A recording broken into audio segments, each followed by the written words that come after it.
വിമാനം വൈകിയാൽ എയർലൈൻ നൽകുന്ന ചായയിലോ ലഘുഭക്ഷണത്തിലോ തീരുന്നതല്ല നിങ്ങളുടെ അവകാശങ്ങളെന്ന് നിങ്ങൾക്കറിയാമോ?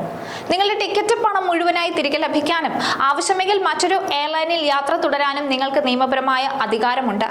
ദുബായ് സിവിൽ ഏവിയേഷൻ അതോറിറ്റിയുടെ പുതിയ ഏവിയേഷൻ കൺസ്യൂമർ വെൽഫെയർ ഡയറക്റ്റീവ് നിയമങ്ങൾ യാത്രക്കാരെ വെറും ഉപഭോക്താക്കളായി അല്ല, മറിച്ച് വ്യക്തമായ അവകാശങ്ങളുള്ള അതിഥികളായിട്ടാണ് പരിഗണിക്കുന്നത്.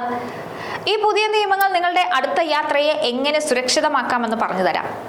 ദുബായ് വിമാനത്താവളം വഴി യാത്ര ചെയ്യുന്ന പ്രവാസികൾക്കും മറ്റ് അന്താരാഷ്ട്ര യാത്രക്കാർക്കും ആശ്വാസമായിരിക്കുകയാണ് പുതിയ റീഫണ്ട് നിയമങ്ങൾ.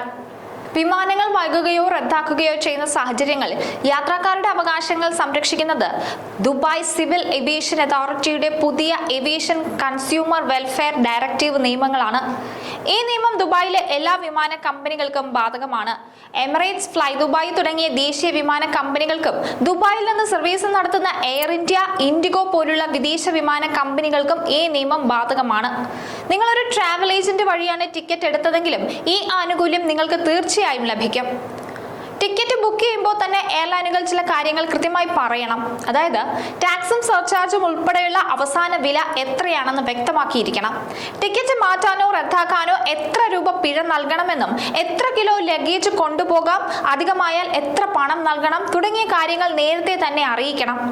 മിഡിൽ ഈസ്റ്റ് സംഘർഷം ആരംഭിച്ചതിന് ശേഷവും മുന്നേയും യാത്രക്കാരുടെ ഏറ്റവും വലിയ പരാതി എന്നത് വിമാനം വൈകുന്നതാണ്.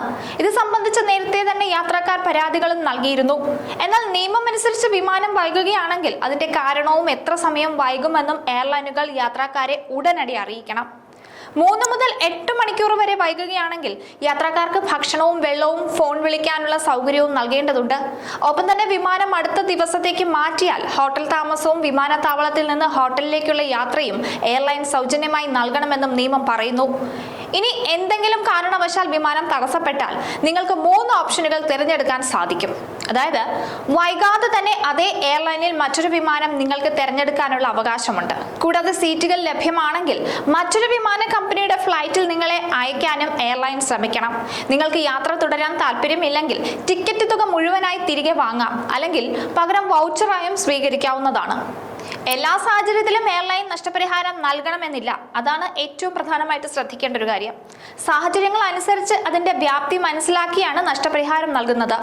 കനത്ത മഴ, പ്രകൃതി ദുരന്തങ്ങൾ, നിയന്ത്രണങ്ങൾ അല്ലെങ്കിൽ യുദ്ധ സാഹചര്യങ്ങൾ എന്നിവ കാരണമാണ് വിമാനം വൈകുന്നതെങ്കിൽ എയർലൈൻ നഷ്ടപരിഹാരം നൽകാൻ ബാധ്യസ്ഥരല്ല എന്ന കാര്യം പ്രത്യേകം ശ്രദ്ധിക്കണം.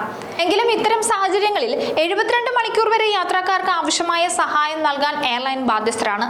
വിമാനത്താവളത്തിൽ കുടുങ്ങിക്കിടക്കുന്ന സാഹചര്യത്തിൽ പ്രത്യേക പരിഗണന ആവശ്യമുള്ളവർക്ക് മുൻഗണനയും നൽകണം. അതായത് ശാരീരിക ബുദ്ധിമുട്ടുള്ളവർ, ഒറ്റയ്ക്ക് യാത്ര ചെയ്യുന്ന കുട്ടികൾ, പ്രായമായവർ എന്നിവർക്ക് ഭക്ഷണം, താമസം എന്നിവയിൽ മുൻഗണന നൽകണമെന്ന് നിയമം പറയുന്നുണ്ട്. വിമാനയാത്രകളിൽ നേരിടുന്ന അപ്രതീക്ഷിത തടസ്സങ്ങൾ യാത്രക്കാരുടെ പ്ലാനുകളെയും ബജറ്റിനെയും ഒക്കെ ബാധിക്കാറുണ്ട്. എന്നാൽ ദുബായിയുടെ ഈ പുതിയ നിയമനിർമ്മാണം യാത്രക്കാർക്ക് വലിയൊരു സുരക്ഷ തന്നെയാണ് ഒരുക്കുന്നത്. വിമാനം റദ്ദാക്കുന്ന സാഹചര്യത്തിൽ മുഴുവൻ തുകയും തിരികെ വാങ്ങാനോ പകരം വൗച്ചറുകൾ സ്വീകരിക്കാനോ അല്ലെങ്കിൽ മറ്റൊരു വിമാനത്തിൽ യാത്ര തുടരാനോ ഉള്ള അധികാരം ഇപ്പോൾ യാത്രക്കാരന്റെ കൈകളിലാണ്. പ്രകൃതി ദുരന്തങ്ങൾ അല്ലെങ്കിൽ യുദ്ധ സാഹചര്യങ്ങൾ പോലുള്ള നിയന്ത്രണാതീതമായ കാരണങ്ങളാൽ വിമാനം വൈകുമ്പോൾ എയർലൈനുകൾക്ക് നഷ്ടപരിഹാരത്തിൽ നിന്ന് ഇളവുണ്ടെങ്കിലും 72 മണിക്കൂർ വരെ യാത്രക്കാരെ സഹായിക്കാനുള്ള ബാധ്യത അവർക്കുണ്ട്.